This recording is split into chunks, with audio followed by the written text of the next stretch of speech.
Tingnan nyo po, inaantok po yung nagkukutkot. Kasi nga po, busog. Kami merienda lang. O ba ang pakain na shawarma? Yan.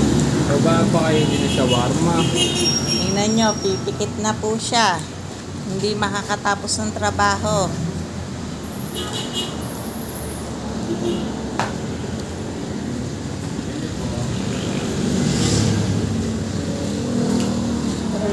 Naantok ka ha? Ang favorite ko pong spot. Ayan.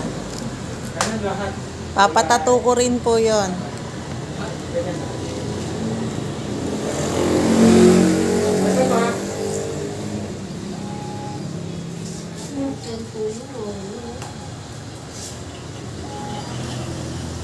Medyo shoutout ka.